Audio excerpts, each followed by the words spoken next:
안녕하십니까, 문틀란TV입니다. 윤석열 총장의 향후 거취에 중대한 영향을 미칠 폭풍의 한 주가 코앞으로 다가왔습니다.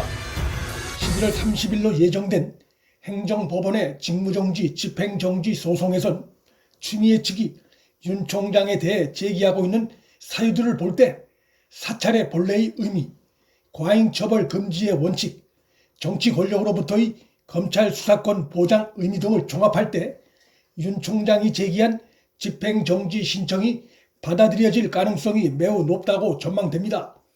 만일 법무부 감찰위원회가 감찰위원들의 요구대로 12월 1일 개최된다면 감찰위원들이 그간 언론 인터뷰도 통해 밝힌 입장 등을 감안할 때 추미애의 총장 직무정지 조치의 부당성 쪽으로 결론이 모아질 것이 예상되고, 또 그러한 방향으로 법무부에 자문할 것이 전망됩니다. 전날 열리는 행정법원에서 가처분 인용까지 내려진다면 그 가능성은 더욱 커질 것입니다.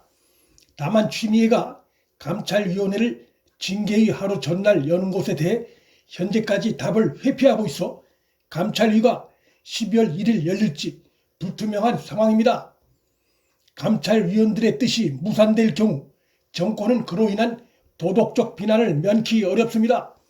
12월 2일로 예정된 법무부 징계위원회가 열리면 이 징계위가 추미애의 권한이 막강한 기구라는 점에서, 또 추미애가 그간 윤 총장 몰아내기에 혈안이 되어왔다는 점에서 해임이나 면직, 정직 이상의 중징계 결정이 내려질 가능성이 높게 전망되고, 윤 총장은 끝까지 법적 투쟁을 멈추지 않겠다는 입장을 밝힌 바 있어 즉시 징계처분 효력 정지와 무효 소송을 제기할 것이 전망됩니다.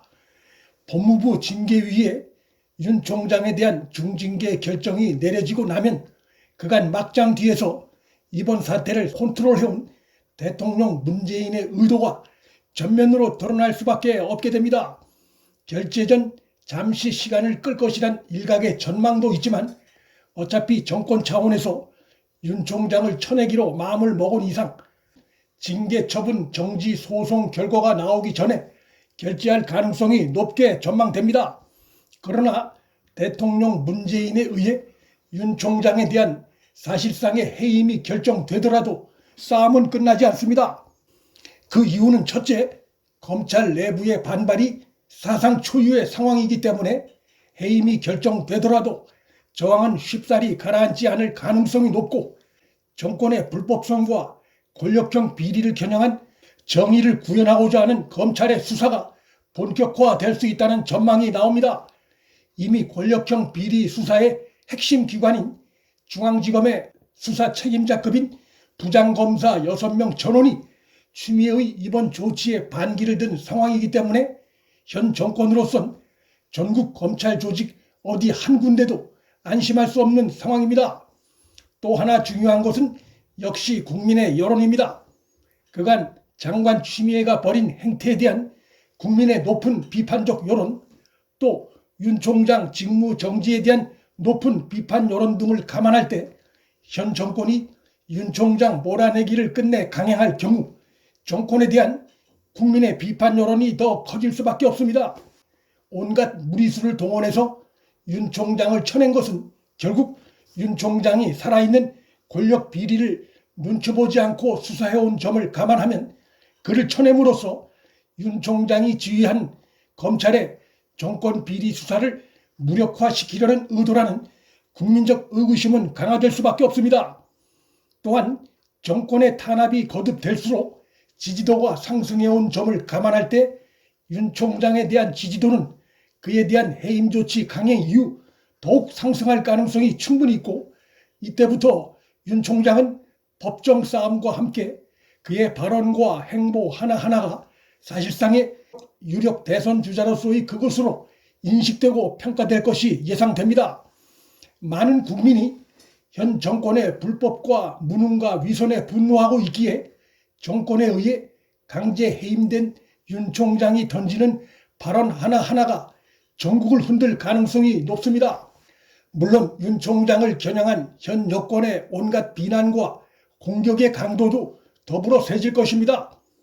공공연히 윤 총장 구속까지 언급하고 있는 것은 윤 총장이 대선 주자로 크는 것을 아예 싹을 잘라 차기 대선에 못 나오게 하려는 의도로 볼 수 있습니다.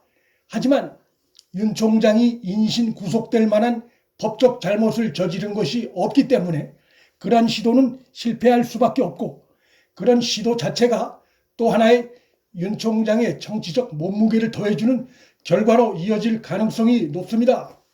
장관 추미애가 자신의 핵심인 이성윤을 지휘해 윤 총장 장모권에 윤 총장과 그의 부인을 엮어 넣으려 했지만 무혐의 처분이 나왔고, 윤 총장 부인의 전시회 협찬 의혹건도 언론사가 주관한 것으로 밝혀져 역시 무혐의로 결론날 전망입니다.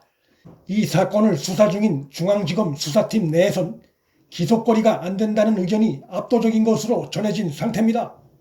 윤 총장이 정치적으로 오해받을 선을 넘지 않는 선에서 발언한다면 행정소송, 본안소송에서도 승리할 가능성이 매우 높다고 전망됩니다.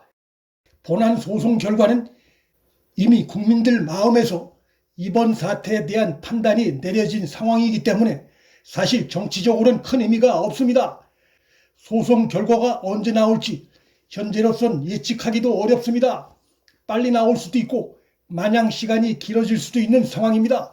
결국 문재인이 추미애가 올린 윤 총장 중징계안에 결재하는 순간부터 이번 사태는 법적 소송의 성격보다는 정치적 이슈가 된다고 봐야 할 것입니다.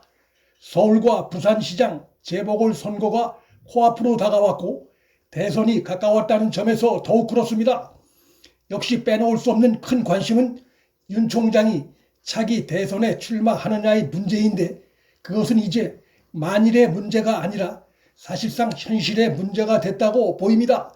왜냐하면 이미 윤 총장은 사실상 강제 해임됐고 본안 소송에서 이기더라도 그 결과가 언제 나올지 몰라 그 실익이 손에 잡히는 것이 아니기 때문에 윤 총장이 법과 원칙, 헌법과 민주주의 가치가 소중하다는 것을 확인해내기 위해선 대선에 뛰어드는 것을 심각하게 고민할 수 있는 상황이 됐기 때문입니다. 윤 총장은 이미 차기 대선 한복판에 들어섰고 그 길을 여는데 1등 공신은 아이러니하게도 문재인과 추미애와 현 여권 세력이라 볼 수 있습니다.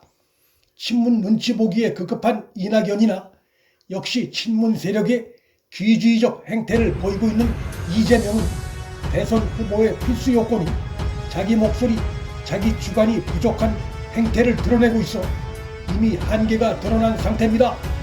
문플란TV 여기서 마칩니다. 구독과 좋아요, 방송 공유는 방송 제작에 큰 힘이 됩니다. 시청해 주셔서 감사합니다.